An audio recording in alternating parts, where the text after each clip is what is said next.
శ్రీ సచ్చిదానంద సద్గురు సాయినాథ్ మహారాజ్ కి జై.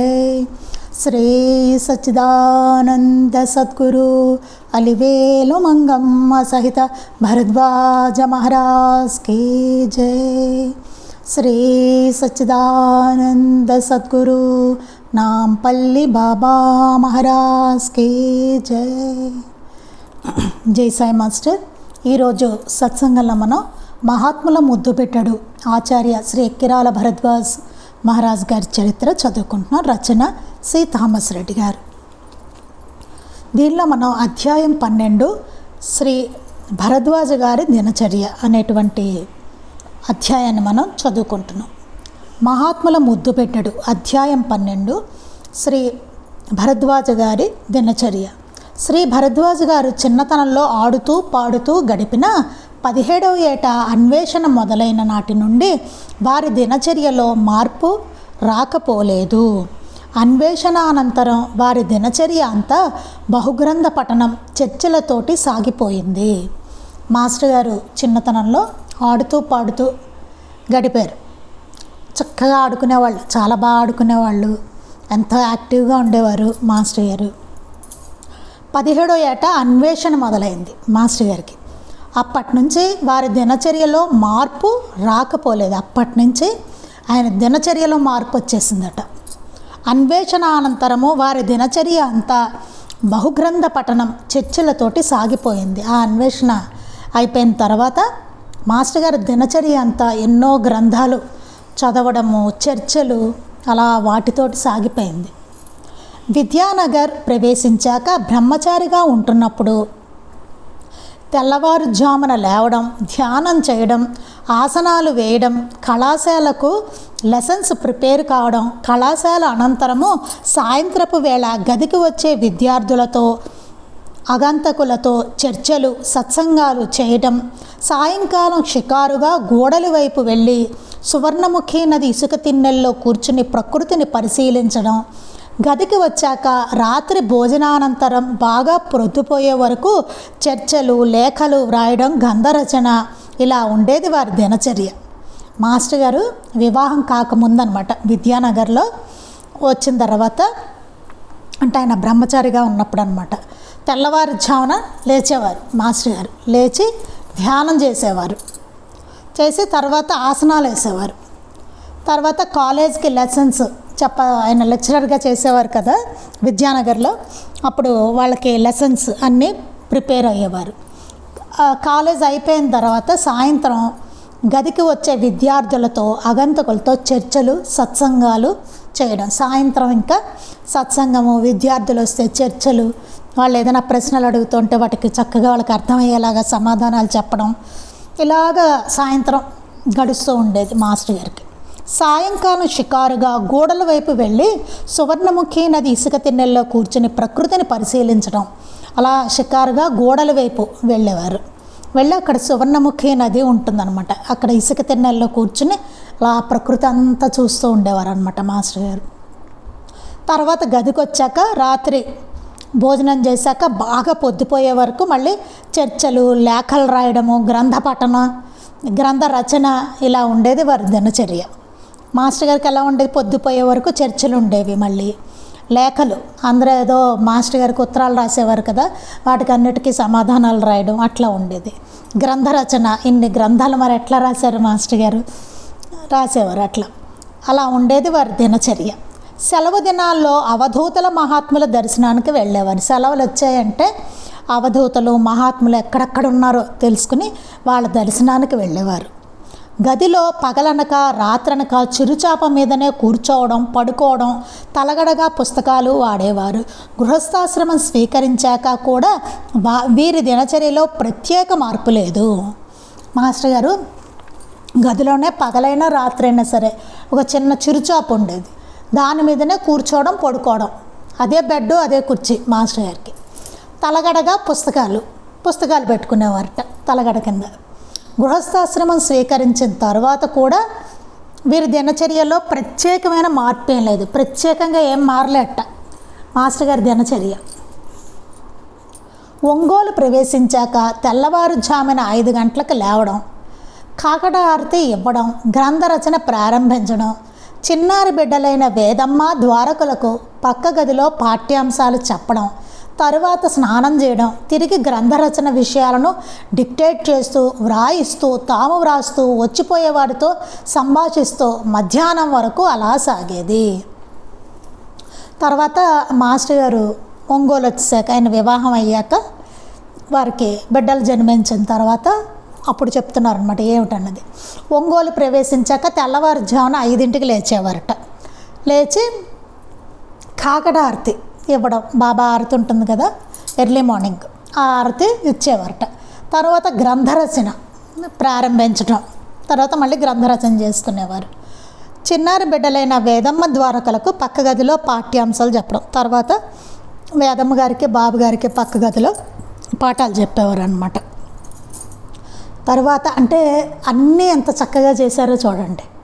ఇటు ఆధ్యాత్మిక జీవితం, అటు లౌకిక రెండు చక్కగా ఎంత బాగా చేశారో చూడండి, ఎంత బ్యాలన్స్డ్గా. తరువాత స్నానం చేయడం, తిరిగి గ్రంథరచన విషయాలను డిక్టేట్ చేస్తూ వ్రాయిస్తూ తాము వ్రాస్తూ వచ్చిపోయేవారితో సంభాషిస్తూ మధ్యాహ్నం వరకు ఇలా సాగేది. మళ్ళీ తిరిగి గ్రంథరచన చేసుకునేవారు స్నానం అది అయిపోయిన తర్వాత. మళ్ళీ ఆయన డిక్టేట్ చేస్తుంటే ఎవరో ఒకళ్ళు రాస్తూ ఉండడం అలా ఉండేది. కొన్ని మాస్టర్ గారు రాస్తూ ఉండేవారు, మధ్య మధ్యలో ఎవరో ఒకళ్ళు వస్తూ ఉండేవారు, వాళ్ళతో మాట్లాడుతూ ఉండేవారు. ఏవో అడుగుతూ ఉంటారు కదా, కష్టాలతో వచ్చేవాళ్ళు ఉంటారు, ఏదో డౌట్స్తో వచ్చేవాళ్ళు ఉంటారు, వాళ్ళందరికీ మాస్టర్ గారు చెప్తూ ఉండేవారు. మధ్యాహ్నం వరకు అలాగ సాగేది. డిక్టేట్ చేయనప్పుడు ఆపేసి మధ్యలో వచ్చిపోయే వారితో మాట్లాడుతున్నా సరే వారు వెళ్ళగానే ఎక్కడ ఆపేశామో అని వ్రాస్తున్న వ్యక్తులను అడగక సరిగ్గా ఆపిన చోటు నుండి అలా చెప్తూ పోతుంటారు. ఇది ఎంత బాగుందో చూడండి. జనరల్గా మనం ఏదైనా ఎవరికైనా చెప్తుంటే ఎవరైనా మధ్యలో మాట్లాడించారనుకోండి, తర్వాత ఏమంటాం, మనం ఎక్కడున్నాం ఎక్కడ ఆపేసాం అంటాం కదా. కానీ మాస్టర్ గారి దగ్గర ఎలా ఉండేట, డిక్టేట్ చేస్తున్నప్పుడు ఆపేసి మధ్యలో అంటే ఎలా ఉండదంటే, మాస్టర్ గారి దగ్గరికి ఎవరు వచ్చినా సరే అది సేవ అంతే, ఆ తర్వాత చేద్దాం అనేటువంటిది మాస్టర్ గారి దగ్గర లేదు. ఆయన ప్రతిదీ బాబా సేవగానే చేశారు. నేను ఇప్పుడు డిక్టేట్ చేస్తున్నాను కాసేపు ఆగండి, ఇవేమీ లేవు మాస్టర్ గారి దగ్గర. డిక్టేట్ చేస్తుంటే మధ్యలో ఆపేసి వాళ్ళతో మాట్లాడేవారు. అలా మాట్లాడుతున్నా సరే వారు వెళ్ళగానే సరిగా మాట్లాడి వెళ్ళిపోయారు అనుకోండి, వాళ్ళు మాస్టర్ గారు ఎక్కడ ఆపేశారో అక్కడి నుంచే చెప్పేవారట మళ్ళీ. అంతేగాని ఆ రాస్తున్న వాళ్ళని అడిగేవారు కట్ట ఎక్కడ ఆపాము అనేసి, ఎక్కడ వరకు రాసావు ఇట్లా అడగడం ఉండేది కాదు. ఆయన ఎక్కడ ఆపారో అక్కడి నుంచి కంటిన్యూ చేసేవారట, అలా ఉండేది. ఉదయం ఆరతి కాగానే బ్రూ కాఫీ తీసుకునేవారు. పొద్దున్న ఆరతి అయిపోయిన తర్వాత బ్రూ కాఫీ తాగేవారు మాస్టర్ గారు. రోజులో మధ్యలో అప్పుడప్పుడు బ్రూ కాఫీ తాగేవారు. రోజు మధ్య మధ్యలో మాస్టర్ గారు బ్రూ కాఫీ తాగుతూ ఉండేవారు. మధ్యాహ్నం భోజనం అమ్మగారి గదిలో వారి ప్రక్కనే కుర్చీలో కూర్చుని స్టూల్పై ప్లేటు పెట్టుకొని దూర ప్రాంతాల నుండి వచ్చిన వారితో కలిసి భోజనం చేసేవారు. చూడండి ఎట్లా ఉండేదో. మధ్యాహ్నం అమ్మగారితో గదిలో అమ్మగారి పక్కనే కూర్చుని కుర్చీలో స్టూల్పై ప్లేట్ పెట్టుకుని దూర ప్రాంతాల నుంచి ఎవరైనా వస్తే వాళ్ళందరితో కలిసి భోజనం చేసేవారట. ఎవరైనా వస్తే వాళ్ళందరితో కలిసి చేయడమే మాస్టర్ గారి ఇంట్లోనే వాళ్ళ భోజనాలు అన్నీ, ఎవరైనా దూరం నుంచి వచ్చిన వాళ్ళు. ఆ సమయంలో అవసరం వస్తే చక్కగా మాట్లాడుతూనే భోజనం చేసేవారు. భోజనం చేస్తున్నాను కాబట్టి మాట్లాడను ఇట్లాంటివి ఏమీ లేవు, మాట్లాడుతూనే భోజనం చేసేవారు. భోజనంలో ముఖ్యంగా ఇష్టమైన పదార్థాలంటూ ఏమీ ఉండవు, కానీ కాకరకాయ పులుసు, వంకాయ బజ్జీ, బెండకాయ కూర, ముద్దపప్పు, దోసకాయ వాడేవారు. మాస్టర్ గారికి అంటే ఇష్టమైనవంటూ పదార్థాలు ఏమీ ప్రత్యేకంగా అట్లా లేవు, కానీ బట్ మాస్టర్ గారు ఎక్కువగా కాకరకాయ పులుసు, వంకాయ బజ్జీ, బెండకాయ కూర, ముద్దపప్పు, దోసకాయ ఇట్లాంటివి తినేవారు అన్నమాట. రాత్రిపూట ఎక్కువగా నూనె లేకుండా చపాతీ నిప్పుల మీద కాల్చినవి తీసుకునేవారు. అదే మన పుల్కా అంటాం కదా, అట్లా పైన కాల్చి నూనె లేకుండా అది తినేవారట నైట్. భోజనానంతరము స్వీట్ కిళ్ళి వేసుకునేవారు. భోజనం చేసిన తర్వాత స్వీట్ కిళ్ళి వేసుకునేవారట. స్వీట్లలో బెల్లంతో చేసిన అరిసెలు, బియ్యంతో పాలు కలిపి తయారు చేసిన పాయసం తీసుకునేవారు. స్వీట్లలో అరిసెలు తినేవారట, పాలతో చేసిన పాయసం తినేవారట. మధ్యాహ్నం భోజనానంతరం యథాప్రకారం మొదటి గదిలో దత్తస్వామి, శ్రీ సాయి, శ్రీ రమణ మహర్షుల పటాలకు ఎదురుగా కూర్చుని వివిధ ప్రాంతాల నుండి వచ్చిన లేఖల్ని చూస్తూ వాటికి సమాధానాలు రాసేవారు. భోజనం అయిన తర్వాత మధ్యాహ్నం అక్కడ గదిలో కూర్చుని మాస్టర్ గారు ఎక్కడెక్కడి నుంచో మాస్టర్ గారికి ఉత్తరాలు వచ్చేవి కదా, వాటన్నిటికీ జవాబులు రాసేవారు అనమాట, సమాధానాలు. వారు కూర్చున్న చోటకు వెనుక గోడకు ఎప్పుడు మూరెడు దూడం ఎడమ ఉండేది. మనం ఏం చేస్తాం, జనరల్గా గోడ కనబడిందంటే ఆనుకుని కూర్చుంటాం. కానీ మాస్టర్ గారు ఎప్పుడు కూర్చున్నా సరే గోడకి ఎప్పుడు మూరెడు దూరం ఉండేట, గోడకిను ఆయనకి అట్లా కూర్చునేవారట, ఆడుకునేవారు కట్ట.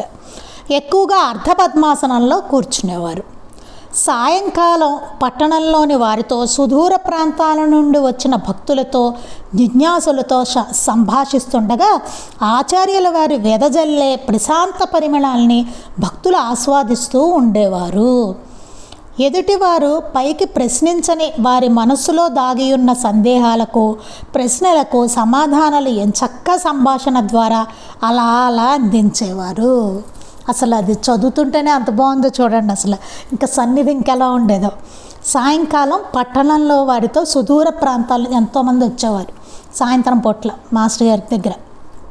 వచ్చిన వాళ్ళతో భక్తులు ఉండేవారు, జిజ్ఞాసులు ఉండేవారు, చాలామంది ఉండేవారు, కష్టాల్లో ఉండేవారు, అందరూ రకరకాల వాళ్ళు ఉండేవారు. వాళ్ళతో మాట్లాడుతూ మాస్టర్ గారు వెదజల్లే ప్రశాంత పరిమళాలని భక్తులు ఆస్వాదిస్తూ ఉండేవారు. ఆయన అలా మాట్లాడుతుంటే చక్కగా అంత ప్రశాంతంగా ఉండేట, ఎంతో ప్రశాంతంగా. మాస్టర్ గారి సన్నిధి కాబట్టి అది, ఆయన సన్నిధి అంతా ఎంతో ప్రశాంతంగా ఉండేట. అలా మాట్లాడుతుంటే భక్తులందరూ అట్లా చూస్తూ ఉండేవారట. నేను చాలాసార్లు మాస్టర్ గారి దగ్గర ఉన్న వాళ్ళని, ఆ టైంలో ఉన్న గురుబంధువులను అడిగాను, అసలు సన్నిధి గురించి చెప్పమంటే వాళ్ళు అలా నోరు తెరిచి అన్నీ మర్చిపోయేవారటండి. ఇంట్లో ఏ సమస్యలు ఉన్నా, ఏమన్నా, ఇంటికి వెళ్ళాలన్న ధ్యాసే ఉండేది కట్ట. అసలు ఇంటి తలంపై ఉండేది కట్ట. ఎంత కష్టంతో వచ్చినా సరే ఆ కష్టాన్ని కూడా మర్చిపోయేవాళ్ళట మాస్టర్ గారి సన్నిధిలో కూర్చుంటే. ఆయన అలా మాట్లాడుతుంటే నోరు తెచ్చుకుని చూడటమే, ఆయన చూస్తూ ఉండేవారట. అలాగా మనకి లీలామృతంలో ఉంటుంది చూడండి, బాబాని అలా కన్నార్పకుండా చూశాడని చెప్పి అలా ఉండేట భక్తులందరికీ. పరిమళాలని భక్తులు ఆస్వాదిస్తూ ఉండేవారు. అంటే వారు ఎంత ప్రశాంతతను వెదజల్లేవారో చూడండి. అది భక్తులందరూ ఆస్వాదిస్తూ ఉండేవారు ఆయన సన్నిధిలో. ఎదుటివారు పైకి ప్రశ్నించని వారి మనస్సులో దాగి ఉన్న సందేహాలకు, ప్రశ్నలకు సమాధానాలు ఎంచక్కా సంభాషణ ద్వారా అలా అలా అందించేవారు. ఏదైనా ప్రశ్నలు, ఏమైనా డౌట్లో వాళ్ళకి మనసులో వచ్చి పైకి చెప్పలేదనుకోండి, అడగలేదనుకోండి మాస్టర్ గారిని, ఆ సమాధానాలు ఆయన సంభాషణలో అలా అలా వచ్చేస్తూ ఉండేవిట.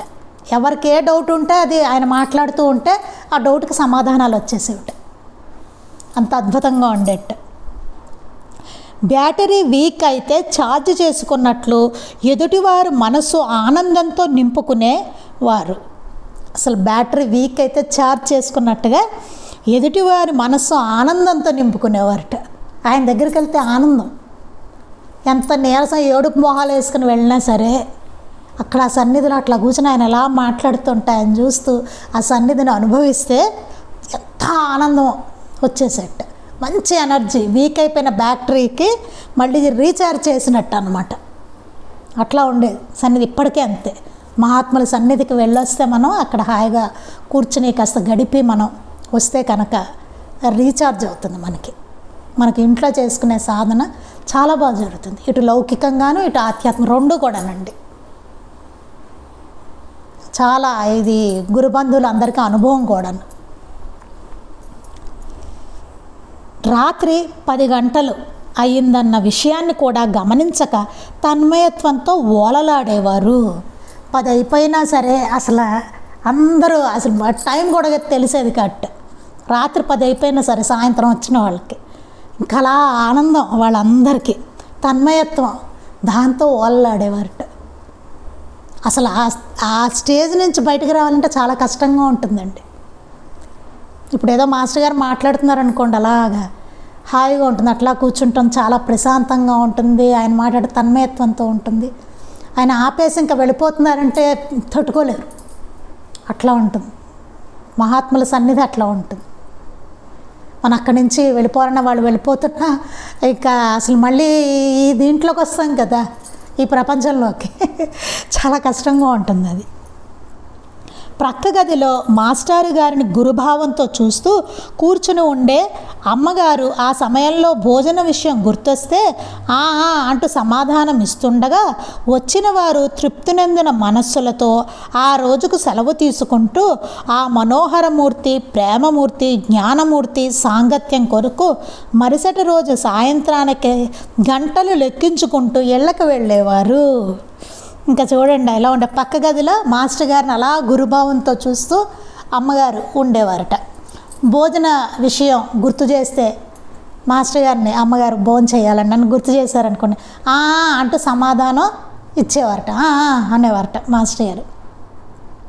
వచ్చిన వారు తృప్తినందిన మనస్సులతో ఆ రోజుకు సెలవు తీసుకుంటూ, ఆ రోజుకి ఇంకా వచ్చిన వాళ్ళు తృప్తిగా మాస్టర్ గారితో మాట్లాడి వాళ్ళు సెలవు తీసుకుని ఆ మనోహరమూర్తి, ప్రేమమూర్తి, జ్ఞానమూర్తి సాంగత్యం కొరకు మళ్ళీ ఆయన సాంగత్యం కోసం, మళ్ళీ ఆయన దర్శనం కోసం, మళ్ళీ ఆయన అలా చెప్తుంటే ఆ పారవస్యంతో వినడం కోసం, ఆయన సన్నిధి కోసం మరుసటి రోజు సాయంత్రానికి గంటలు లెక్కించుకుంటూ ఇళ్ళకి వెళ్ళేవారు.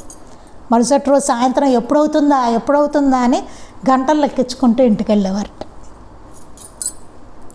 రాత్రి భోజనానంతరము తిరిగి 11 గంటల నుండి గ్రంథ రచనలో నిమగ్నమై రాత్రి 3 గంటల తర్వాతనే పడుకునేవారు. చూడండి, రాత్రి భోజనం చేసిన తర్వాత మళ్ళీ 11 గంటల నుంచి మళ్ళీ గ్రంథ రచన చేసేవారు. మన మాస్టర్ గారు ఇన్ని గ్రంథాలు ఎట్లా రాశారు, ఇన్ని చేస్తూ ఓ పక్క సత్సంగాలు చేశారు కదా, ఉపన్యాసాలు, ఎవరెవరు ఎక్కడికో పిలుస్తూ ఉండారు, వస్తూ ఉండేవాళ్ళు, ఇవన్నీ ఇన్ని చేస్తూ బాబా గుళ్ళకి శంకుస్థాపనకి వాటికి పిలిచేవారు. ఇలా ఎన్నో చర్చలు జరిగేవి, సత్సంగాలు, మహాత్ముల దర్శనాలు, ఇవన్నీ జరుగుతూనే ఉండేవి. జరుగుతూనే గ్రంథ రచన చేశారు మాస్టర్ గారు. రాత్రి 11 గంటల నుంచి గ్రంథ రచనలో నిమగ్నం అయిపోయి మళ్ళీ రాత్రి 3 గంటల తర్వాతనే పడుకునేవారు. 3 తర్వాత పడుకునేవారట రోజు అంతే. వారు ఈ లోకానికి అందించాలని ప్రతి క్షణాన్ని సద్వినియోగపరిచేవారు. మాస్టర్ గారు ఎలా ఉండట, ఈ లోకానికి ఎంత అందించగలను నేను అంతా అందించాలి అని చెప్పి ప్రతి క్షణాన్ని సద్వినియోగం చేసుకున్నారట. ప్రతి క్షణం ఇతరులకు ఉపయోగపడేలానే. కానీ మనం చూడండి, ప్రతి క్షణాన్ని దుర్వినియోగం చేసుకుంటాం. పళ్ళు తోముతూ చదివేవారు. చూడండి టైం ఎంత విలువైందో చూడండి. పళ్ళు తోముకుంటూ చదివేవారట మాస్టర్ గారు బుక్కు, గ్రంథాలు. చివరకు కాలకృత్యాలకు వెళ్ళినప్పుడు కూడా ఏదో ఒక పుస్తకాన్ని తీసుకెళ్ళి చదివేవారు. కాలకృత్యాలకు వెళ్ళినప్పుడు కూడా ఒక బుక్కుట మాస్టర్ గారు. అంటే టైంని ఎట్లా ఆయన సద్వినియోగపరుచుకున్నారో చూడండి. ఊపిరి సలపని పనిలో ఉండేవారు. ఊపిరి సలపని పని ఎప్పుడు మాస్టర్ గారికి. అంత పనిలోనూ మాస్టర్ గారు అందరికీ దర్శనాలు ఇచ్చేవారు, వాళ్ళ కష్టాలు తీర్చేవారు, కోరికలు తీర్చేవాళ్ళు, వాళ్ళకు ఉన్న డౌట్లు చెప్పేవారు, సత్సంగాలు చేసేవారు, అన్నీ జరుగుతూనే ఉండేవి. మళ్ళీ ఇంత గ్రంథ రచన చేస్తూ అన్నీ చేస్తూ, ఒక్క మాటలో చెప్పాలంటే వారి దినచర్య అంతా ధర్మాచరణే. ఒక్క మాటలో చెప్పాలంటే ధర్మాచరణ అంటే ఏంటో చూడాలంటే మాస్టర్ గారి దినచర్య అది మొత్తం ధర్మాచరణే ఆయనది అని చెప్తున్నాను. మాస్టారు రూపం, మాస్టర్ గారు అట్లా ఉండేవారని. ఇప్పటి చిరంజీవి ద్వారకాబాబులాగా చిన్నప్పుడు భరద్వాజ గారు ఉండేవారంటే ఆశ్చర్యపోనక్కర్లేదు. చిన్నప్పుడు బాబు గారు ఎట్లా ఉండేవాళ్ళు అట్లానే సేమ్ మాస్టర్ గారు అలాగే ఉండేవారట చూడ్డానికి. విద్యానగర్ 35-36 సంవత్సరాల ప్రాయంలో, విద్యానగర్లో 35-36 సంవత్సరాల ప్రాయంలో తేజోవంతమైన కళ్ళు, కొనతేరిన అందమైన ముక్కు, ప్రశాంత వదనంతో, నగుమోముతో, పల్చటి శరీరం, చక్కటి తెలుపు వర్ణంతో, మిక్కిలి పొడుగు మిక్కిలి పొట్టి కానీ 5 అడుగుల 7 అంగుళాల ఎత్తు కలుగు ఉండేవారు. చక్కని వారి నడక ప్రత్యేకంగా ఉంటూ టీవీగా ఉండేది. దట్టమైన నల్లటి గుబురుగడ్డం ఉండేది. మాస్టర్ గారికి 35-36 వయసు ఉన్నప్పుడు చాలా తేజవంతమైన కళ్ళు ఉండేవిట. అప్పటి ఫోటోలు చూడండి, భలే ఉంటారు మాస్టర్ గారు. ఆయన కళ్ళు స్పెషల్గా భలే ఉంటాయి చూస్తే. తేజోవంతమైన కళ్ళు, కొనతేలిన అందమైన ముక్కు, ప్రశాంతవదనంతో ఎంతో ప్రశాంతత. ఆయన చూస్తే, మొహం చూస్తేనే అట్లా ప్రశాంతంగా ఉండేవారట. నగుమోముతో, పల్చటి శరీరం, చక్కటి తెలుపు వర్ణంతో తెల్లగా ఉండేవారట. మిక్కిలి పొడుగు కాదు, మిక్కిలి పొట్టి కాదు, ఎక్కువ పొడుగు కాదు, అలానే పొట్టి కూడా కాదు. 5 అడుగుల 7 అంగుళాలు ఎత్తు ఉండేవారట. చక్కని వారి నడక ప్రత్యేకంగా ఉంటూ టీవీగా ఉండేది. మాస్టర్ గారు నడుస్తుంటే చాలా ప్రత్యేకంగా ఉండేట ఆయన నడక, మంచి టీవీగా కూడా ఉండేట. దట్టమైన నల్లటి గుబురు గడ్డం ఉండేది, బాగా దట్టంగా గుబురుగా గడ్డం ఉండేది. ఒంగోలు ప్రవేశించాక కొద్ది సంవత్సరాలకు కాస్త శరీరం లావు పెరిగి మోము గుండ్రంగా ఉన్నట్లుండేది, కానీ వారి ముఖం కోలముఖమే. మాస్టర్ గారిది మామూలుగా కోలముఖమే మాస్టర్ గారిది. కొంచెం ఒంగోలు వచ్చాక ఆయనకి కొద్ది సంవత్సరాలకి కొంచెం శరీరం లావు పెరిగి మొహం గుండ్రంగా ఉండేదిట. కానీ మామూలుగా స్వతహాగా మాస్టర్ గారిది కోలముఖం అన్నమాట. చురుకుదనం ఎప్పటిలాగా ఏమాత్రం తగ్గలేదు. మాస్టర్ గారు ఒంగోలు వచ్చేసి ఆ టైంలో కూడా ఆ యంగ్ ఏజ్లో ఉన్న చురుకుతనం ఉంటుంది చూసారండి, అది అప్పుడు కూడా ఏమీ తగ్గలేట. మాస్టర్ గారు ఎర్రగా ఉంటారని కొందరికి, పసిమిచ్చాయిలో ఉంటారని కొందరికి అనిపిస్తుంది. బాబాని చూడండి, ఆయన రంగు ఇట్లా ఉండేదని రాసి ఉంటుంది మనకి లీలామృతంలో. అప్పుడే తీసిన అరటి దాని మీద పడినట్లు ఇట్లా రాసి ఉంటుంది. అట్లాగా మాస్టర్ గారు ఎర్రగా ఉంటారని కొందరికి అనిపించేట, కొంతమందికేమో పసిమిచ్ఛాయలో ఉంటారని కొందరికి అనిపించేట. కానీ వారు చక్కటి తెలుపు వర్ణంలో ఉంటారు. కానీ ఆయన తెలుపు వర్ణంట. తెలుపు లోకల రక్తం ఉండుటచే అలా ఎరుపు రంగులా అనిపిస్తారు అంటారు అమ్మగారు. అమ్మగారు ఏం చెప్పారట, తెల్లగా ఉంటారు, ఆ తెలుపు లోపల రక్తం ఉంటుంది కదా మనకు లోపల, అది ఆ తెలుపుకి ఆ లోపల ఉన్న రక్తం, దానివల్ల మాస్టర్ గారు ఎర్ర రంగులాగా కనిపిస్తారు అని చెప్పారట అమ్మగారు. మాస్టర్ చదువుకుంటూ రాసుకుంటూ ఉండగా చిరంజీవి పి రామారావు తలకు నూనె పోసి తలదువ్వేవారు. రామారావు గారు మాస్టర్ గారు చదువుకుంటూ రాసుకుంటూ ఉన్నప్పుడు ఆయన తలకు నూనె రాసి అంతా తలదువ్వేవారట. శరీరం గురించి, శరీరాలంకరణ పట్ల వారికి దృష్టే లేదు. శరీరం చక్కగా అలంకరించుకోవాలని కానీ అట్లాంటి దృష్టి మాస్టర్ గారికి లేట. ఏమాత్రం మెయింటైన్ చేసేవారు కాదు. బాహ్య సౌందర్యంలో ఇతరుల కన్నా ప్రత్యేకంగా ఉండాలనే ధోరణే కనిపించదు. సహజంగా ఎలా ఉంటుంది, మనుషులు మనకి అందరికన్నా చక్కగా బాగుండాలి, నలుగురిలో బాగుండాలి, అందరికన్నా మంచి బట్టలు కట్టుకోవాలి, బాగుండాలి అందరిలోనూ, ఇట్లా ఏదో ఉంటుంది మనకి. కానీ మాస్టర్ గారికి బాహ్య సౌందర్యంలో ఇతరుల కన్నా ప్రత్యేకంగా ఉండాలనే ధోరణే అసలు లేట్. ప్రత్యేకంగా కనిపించాలి, ప్రత్యేకంగా ఉండాలి, ప్రత్యేకమైన డ్రెస్సింగ్, అట్లాంటి ధోరణి ఎప్పుడు లేట్. చక్కటి ఆరోగ్యానికి ఆసనాలు వేసేవారు మాస్టర్ గారు. ఆరోగ్యం కోసం చక్కగా ఆసనాలు అవి వేసేవారట. ప్రసంగాలకు వెళ్ళాల్సి వస్తే ఒంట్లో నలతగా ఉన్నా పట్టించుకునేవారు కాదు. ఏమన్నా ప్రసంగాలు అలా ఏమన్నా ఉంటే కనుక ఒంట్లో బాగోపోయినా అసలు పట్టించుకునేవారు కాదు. ఆయనకు ఒకటే బాబా గురించి చెప్పాలి అంతే. కనీసం ఇంట్లో శ్రీమతితో కూడా ప్రత్యేకంగా తన అనారోగ్యాన్ని గురించి చెప్పేవారు కాదు. కనీసం అమ్మగారికి కూడా చెప్పేవారు కట్ట, ఏదైనా అనారోగ్యంగా ఉన్నా సరే. ఒక గురు పూర్ణిమ నాడు వెంకటగిరి, సూళ్ళూరుపేట సత్సంగ సభ్యులందరూ వచ్చి విద్యానగర్లో శ్రీ మాస్టర్ గారి గదిలో భజన జాగరణ చేస్తున్నారు. ఒకసారి గురు పూర్ణిమ నాడు వెంకటగిరి, సూళ్ళూరుపేట ఆ ఊళ్ళ నుంచి సత్సంగ సభ్యులందరూ వచ్చి విద్యానగర్లో మాస్టర్ గారి గదిలో భజన చేస్తున్నారట, జాగరణ చేస్తున్నారట.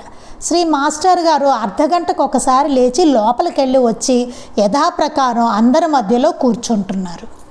జాగరణ అంటే రాత్రి అంతా చేస్తారు కదండి, చేస్తున్నారట. మాస్టర్ గారు అట్లా భజన చేస్తే మధ్య మధ్యలో ఓ అరగంటకు ఒకసారి లోపలికి వెళ్ళి వస్తున్నారట, మళ్ళీ కూర్చుంటున్నారట, మళ్ళీ అరగంటకు లోపలికి వెళ్ళి వస్తున్నట్టు కూర్చుంటున్నారట.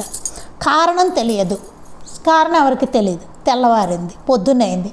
అప్పుడు మాస్టర్ గారిని అలా మాటి మాటికి మధ్యలో రావడానికి కారణం కనుక్కోగా మాస్టర్ గారు రాత్రంతా మోషన్స్ అయ్యాయి, మీరంతా మీ ఇళ్లల్లో బాబా పటాలు లేకనా ఇంత దూరం వచ్చారు, ఇంతమందిని ఆయనే తీసుకొచ్చారు, అనారోగ్యం ఎందుకు పెట్టాలి, వీడేమి చేస్తాడో చూస్తామని పరీక్ష పెట్టారు అన్నారు. చూడండి అసలు అందుకే రాత్రంతా మోషన్స్ మాస్టర్ గారికి. ఏమంటున్నారు మాస్టర్ గారు అంటే ఏ సందర్భాన్ని ఎట్లా ఆయన తీసుకునేవారు అన్నది చూడండి. మీరంతా మీ ఇళ్లల్లో బాబా పటాలు లేకనా ఇంత దూరం వచ్చారు, ఇక్కడికి ఎందుకు వచ్చారు మీరందరూ, అదేంటి మాస్టర్ గారు మీరు అంతలా బాగోపోతే అలా కూర్చున్నారంటే మాస్టర్ గారు మాతోటి అని అంటే ఆయన చెప్పిన సమాధానం ఏంటంటే, మీరంతా మీ ఇళ్లల్లో బాబా పటాలు లేవా, ఆ పటాలు లేకనా ఇక్కడికి వచ్చారు మీరందరూ, ఇంతమందిని ఆయనే తీసుకొచ్చారు, బాబా కదా తీసుకొచ్చింది ఇక్కడికి, అనారోగ్యం ఎందుకు పెట్టాలి, అనారోగ్యం ఎందుకు పెట్టాలి ఇప్పుడు ఇదే టైంలో, నాకు వీడేమి చేస్తాడో చూస్తామని పరీక్ష పెట్టారు అన్నారు. నేనేం చేస్తాను చూడడానికే బాబా ఇట్లా పరీక్ష పెట్టారు నాకు అని చెప్పారు మాస్టర్ గారు. చూడండి ఎవరైనా అసలు బాబా కోసం అట్లా వచ్చారు అంటే అంతే, మాస్టర్ గారు చేయవలసిందే సేవగా తీసుకుని చేసేవారు. ఆయన ఒంట్లో బాగోపోయినా సరే ఏముందండి మీరు చేసుకోండి నేను వెళ్ళి పడుకుంటాను అనొచ్చు, కానీ చూడండి మాస్టర్ గారు వాళ్ళతో పాటు కూర్చున్నారు, అట్లా అలా అరగంటకు ఒకసారి వెళ్ళొస్తున్నారట, లోపలికి వెళ్ళొస్తున్నారట ఆ మోషన్స్ అవుతుండడం వల్ల. ఎవరికేం తెలియలేదు, పొద్దున్నప్పుడు అడిగితే చెప్పారనమాట, ఏంటంటే అట్లా వెళ్ళొస్తున్నారు లోపలికి అంటే అప్పుడు చెప్పారనమాట. ఇంకొకసారి ఉపన్యాసాలకే శ్రీ మన్నవ సత్యం 1.5 కిలోమీటర్ల సైకిల్పై తీసుకెళ్ళి విడిచారు. 3 గంటల పాటు మాట్లాడారు. అనంతరం ప్రశ్నలు సమాధానాలతో చాలా సమయం గడిచింది. అప్పటికే 5 రోజుల నుండి తీవ్ర జ్వరం వల్ల అన్నం కూడా సరిగ్గా తీసుకోలేదు. ఎంతటి అనారోగ్యంతో వారి గురువైన శ్రీ సాయినాథుని వల్లే పట్టించుకొనక కర్తవ్యం నిర్వర్తించేవారు శ్రీ మాస్టర్ గారు. ఇంకొకసారి ఉపన్యాసాలకే మన్నవ సత్యం గారు 1.5 కిలోమీటర్లు సైకిల్ మీద తీసుకెళ్ళి విడిచారట మాస్టర్ గారిని. అక్కడేదో ఉపన్యాసం ఉంటే సైకిల్ మీద తీసుకెళ్ళట. 3 గంటల పాటు మాస్టర్ గారు మాట్లాడారట. అనంతరం ప్రశ్నలు సమాధానాలు. తర్వాత ఏమవుతుంది, ప్రసంగం అయిన తర్వాత ఉపన్యాసం అయిన తర్వాత ప్రశ్నలు అడుగుతారు కదా, అందరూ ప్రశ్నలు అడగడం సమాధానాలు చెప్పడం అట్లా చాలా సమయం గడిచిపోయేది. అప్పటికే ఆయనకి 5 రోజుల నుండి తీవ్ర జ్వరం అంట మాస్టర్ గారికి. అప్పటికే 5 రోజుల నుంచి జ్వరం అంట, కానీ వస్తాను అని చెప్తారు, మాటిస్తారు కదా డేటు, ఇంకంతే వెళ్ళిపోతారు బాబా సేవని ఎట్లా ఉన్నా సరే. అన్నం కూడా సరిగ్గా తీసుకోలేదు, ఆ జ్వరంతో ఆయన అన్నం కూడా తినలేట.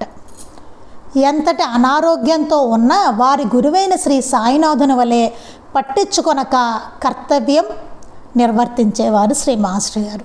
ఎంతటి అనారోగ్యంతో ఉన్నా సరే వాళ్ళ మాస్టర్ గారు గురువైన సాయినాథుని వల్లే ఆయన ఆ అనారోగ్యం గురించి పట్టించుకోకుండా కర్తవ్యాన్ని నిర్వర్తించేవారు మాస్టర్ గారు. అది చూసారండి అంత అసలు అద్భుతమైన విషయాలు. చదువుతుంటే మనకి మాస్టర్ గారు ఎట్లా ఉండేవారు అనేది మనకు తెలుస్తూ ఉంటుంది. మరోసారి శ్రీ వెంకయ్య స్వామి సమాధి మందిర స్థాపనకు గొలగమూడు వచ్చారు. ఆశ్రమంలో పడుకుందామని శ్రీ మాస్టర్ గారు అన్నారు. పెసల సుబ్బరామయ్య గారు అక్కడ రద్దీగా ఉందని ఊరి చివర గొలగమూడి దేవాలయంలో పడుకుందామని మాస్టర్ గారితో పాటు వెంటనున్న వారిని తీసుకొని వెళ్తూ అచ్చట వేరే వారిని అడిగి చాప తీసుకుని వెళ్ళారు. ఒకసారి వెంకయ్య స్వామి సమాధి మందిర స్థాపనకు గొలగమూడు వచ్చారట. ఆశ్రమంలో పడుకుందామని మాస్టర్ గారు అన్నారట. కానీ పెసల సుబ్బరామయ్య గారు అక్కడ చాలా రష్గా ఉంది, రద్దీగా ఉంది, ఊరి చివర గొలగమూడి దేవాలయంలో పడుకుందాం అన్నారట. మాస్టర్ గారితో పాటు వెంటనున్న వారందరినీ తీసుకెళ్తూ అచ్చట ఎవరినో అడిగి ఓ చాప తీసుకెళ్ళారట. చీకట్లో ద్రోవ తప్పి ముళ్ళకంపలో నడిచి అతి కష్టంపై అక్కడికి చేరాక శ్రీ మాస్టర్ గారికి ఆ చాప పరిస్తే అది చింతపండుకు చుట్టే ముళ్ళ ఈత చాప. ఇంతట్లా ఏమైంది, చీకట్లో వాళ్ళు దోవ తప్పారట. అక్కడ తప్పి ఆ గొలగమూడంతా అసలు ఇప్పుడే మనం ఎట్లానో ఉంటుందండి, అలాంటిది మరి అప్పట్లో ఇంకెలా ఉండేదో. అక్కడ దోవ తప్పారట చీకట్లో, ముళ్ళ కంపల్లో నడిచి అతి కష్టం మీద అక్కడికి వచ్చారట. సరే మాస్టర్ గారికి ఆ చాప పరిచారట ఆయన పడుకోవడానికి. పరిస్తే అది చింతపండుకు చుట్టే ముళ్ళ ఈత చాపటండి. చింతపండుకు చుడతారట ఆ చాప, ముళ్ళు ఉన్నాయట, ఈత చాపట అది ముళ్ళున్నది. దానిపైన దుప్పటి పరిస్తే ఆ దుప్పటిని తీసివేసి పక్కవారికి ఇస్తూ తాను మాత్రం ముళ్ళ చాప మీదనే పడుకున్నారు మాస్టర్ గారు. దాని మీద దుప్పటి పరిచారట పడుకోవడానికి. పరిస్తే మాస్టర్ గారు దుప్పట తీసి ఎవరికో ఇచ్చారట, మీరు పడుకోండి దుప్పట మీద అనేసి. దుప్పట లేకుండా పడుకున్న వాళ్ళకి అది ఇచ్చేసి పక్కవారికి ఆయన మాత్రం ముళ్ళ చాప మీద పడుకున్నారట మాస్టర్ గారు. శరీర సుఖానికి ఏమాత్రం విలువనిచ్చేవారు కాదు శ్రీ మాస్టర్ గారు. చూడండి, మనం ఏం చేస్తే ఎక్కడికైనా వెళ్తే మనకి సౌకర్యం కావాలి, శరీర సుఖం కావాలి, సౌఖ్యంగా ఉండాలి, అంతే కదండి. ఎక్కడికైనా వెళ్తే మనం ఒక రూమ్ బుక్ చేసుకుంటాము, చక్కగా ఒక ఏసీ ఉండాలి, అన్నీ మన ట్రాన్స్పోర్టేషన్ బాగుండాలి, అన్నీ బాగుండాలి మనకి కదా, అన్నీ చూసుకుని వెళ్తాం మనం. కానీ మాస్టర్ గారు అట్లా ఎంత శ్రమించారో చూడండి, ఎట్లా ఉన్నారు. అందుకని ఆయన శరీర సుఖానికి ఏమాత్రం విలువనిచ్చేవారు కాదు. వారు విలువనివ్వరు, మహాత్ములు ఎవ్వరు. కానీ వారిని జాగ్రత్తగా చూసుకోవాల్సిన బాధ్యత మనది, అది గుర్తుపెట్టుకోవాలి. వారితో ఉన్నవాళ్ళు వారిని మహనీయుల్ని జాగ్రత్తగా చూసుకోవాలి. అది వారైతే అన్ని పట్టించుకోరు. ఒకసారి శ్రీ పి సుధాకర్ రెడ్డి శ్రీ మాస్టర్ గారి వెంట శ్రీశైలం వెళ్ళారు. శ్రీ పూర్ణానంద స్వామి వారి ఆశ్రమంలో స్వామివారి ఆశీస్సులు తీసుకుని పాతాళ గంగకు వెళ్ళి అక్కడి నుండి పాలధార పంచదారకు బయలుదేరారు. సుధాకర్ రెడ్డి గారు మాస్టర్ గారి వెంట శ్రీశైలం వెళ్ళారట. అక్కడ పూర్ణానంద స్వామి వారి ఆశ్రమంలో స్వామి ఆశీస్సులు తీసుకుని పాతాళ గంగకు వెళ్ళారట. అక్కడ నుండి పాలధార పంచదారకు వెళ్ళారట. కాళ్ళకు చెప్పులు లేవు, తీవ్రమైన ఎండకు కాళ్ళు మాడిపోతున్నాయి, అయినా నడిచారు. కాళ్ళకు చెప్పులు లేవు, తీవ్రమైన ఎండ అన్నమాట, మంచి వేసం కాలం ఎండ, కాళ్ళు మాడిపోతున్నాయి ఎండకి, అయినా నడిచారట. పాలధార చేసేసరికి కాళ్ళు బొబ్బలు ఎక్కగా సుధాకర్ రెడ్డి బాధతో, సార్ ఇక నా పని అయిపోయింది, కాళ్ళు బొబ్బలు ఎక్కాయి సార్ చూడండి అన్నాడు. మాస్టర్ గారితో వచ్చిన ఆయన సుధాకర్ రెడ్డి అన్నట్టు, ఇంకా నా పని అయిపోయింది, కాళ్ళు బొబ్బలెక్కిసే, ఇంకా నా వల్ల కాదు, నా పని అయిపోయింది, కాళ్ళు బొబ్బలెక్కేసారు చూడండి.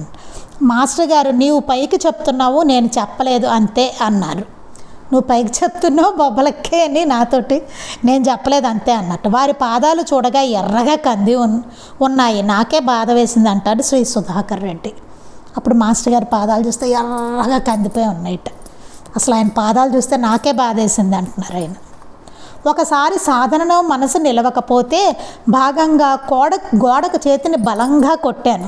అప్పుడు నా చేతికి కలిగిన శారీరక బాధ కంటే మరుపు వలన మనసులో కలిగిన బాధ చాలా తీవ్రమైంది. అందువలన నేను విధించుకున్న శారీరక బాధను సహించగలిగాను అన్నారు మాస్టర్ గారు. పనిష్మెంట్ చూడండి అసలు ఎట్లా ఇచ్చుకునేవారు. సాధనలో మనసు నిలవలేట ఒకసారి మాస్టర్ గారికి. అప్పుడు ఏం చేశారట, గోడకి చేతిని బలంగా కొట్టారట, గోడకి చేతిని కొట్టారట బలంగాను. అప్పుడు నా చేతికి కలిగిన శారీరక బాధ కంటే తగులుతుంది కదండి, ఆ బాధ కంటే మరుపు వలన మనసులో కలిగిన బాధ చాలా తీవ్రమైంది. ఆ సాధన మరవడం అనే బాధ ఉంటుంది చూసారండి, అది ఇంకా తీవ్రమైంది ఈ బాధ కన్నాను, శారీరకమైన బాధ కన్నాను. అందువలన నేను విధించుకున్న శారీరక బాధను సహించగలిగాను.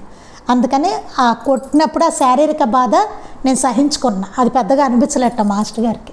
ఆ మనసులో కలిగిన బాధ ఉందో చూసారా, సాధన అది మరవడం అనేది, అది చాలా నాకు బాధను కలిగించింది అని చెప్తున్నారు మాస్టర్ గారు. ఇదంతా సాధకులకి ఎట్లా సాధన చేయాలని చూపడం కోసం మాత్రమే, ఆయన మర్చిపోవడం అంటూ ఉండదు, మనకి చూపడం కోసం మాత్రమే పనిష్మెంట్స్ అనేవి. మనం కూడా అంతేనండి, దేనికైనా పనిష్మెంట్ వేసుకోవాలి, కానీ వేసుకోం మనం. ఈసారికి పర్వాలేదులే అనుకుంటాం, పర్వాలేదులే వాళ్ళు ఏముంది పారాయణ చేయకపోతే ఏముంది అనిపిస్తుంది. నా సాధన అంతా బాబాను సర్వదా సర్వత్రా నా గుర్తింపులో ఉంచుకొనడమే. మాస్టర్ గారి సాధన అంతా ఏంటంటే బాబాను, అసలు ఎవరికైనానండి సాధన అంటే సర్వదా సర్వత్రా గుర్తింపులో ఉంచుకోవడమే. మన గుర్తింపులో బాబా బాబా అన్నది గుర్తుంచుకోవడం ఎల్లప్పుడూ, ప్రతి సెకను. కరుణామయుడైన బాబా నన్ను కటాక్షించి నా గుర్తింపులో నిలిచి ఉన్నారు అంటారు శ్రీ మాస్టర్ గారు. ఎంతో కరుణామయుడైన బాబా నన్ను కటాక్షించి నా గుర్తింపులో ఎప్పుడు నిలిచి ఉన్నారు అన్నారట మాస్టర్ గారు. అది ఇక్కడితో ఈ అధ్యాయం పూర్తయిందండి. చూసారా మాస్టర్ గారి దినచర్య ఇట్లా ఉండేది. మనం చూసుకుంటే అసలు ఎంత టైం వేస్ట్ చేస్తూ ఉంటామో చూడండి. యువతనం కూడా మాస్టర్ యంగ్గా ఉన్నప్పుడు ఎట్లా ఉన్నారో చూడండి, ఒక అన్వేషకుడుగా ఎట్లా ఉన్నారో చూడండి ఆయన టైం టేబుల్. కానీ ఇప్పుడు కుర్రాళ్ళ టైం టేబుల్ ఎట్లా ఉంటుంది? మన గృహస్థుగా మాస్టర్ గారు ఎలా ఉన్నారు ఆయన టైం టేబుల్, కానీ మన టైం టేబుల్ ఎట్లా ఉంది? ఇవన్నీ చూసుకుని మనం కాస్త మార్పులు తెచ్చుకోవాలి, ప్రయత్నం చేయాలి. తర్వాత మనం తనను గురించి తాను మాస్టర్ గారి గురించి ఆయన చెప్పిన విషయాలు అన్నమాట. అధ్యాయం 13 మనం ఇది సోమవారం మొదలు పెడదామండి. సోమవారం నుంచి తనను గురించి తాను అధ్యాయం 13 మనం మొదలు పెడదాం. శ్రీ సచ్చిదానంద సద్గురు సాయినాథ్ మహారాజ్ కే జై. శ్రీ సచ్చిదానంద సద్గురు అలివేలు మంగమ్మ సహిత భరద్వాజ మహారాజ్ కే జై. శ్రీ సచ్చిదానంద సద్గురు నాంపల్లి బాబా మహారాజ్ కి జై. గురుదేవ దత్త అవధూత చింతన. లోకా సమస్తా సుఖినో భవంతు. లోకా సమస్తా సుఖినో భవంతు. లోకా సమస్తా సుఖినో భవంతు. జై సాయి మాస్టర్.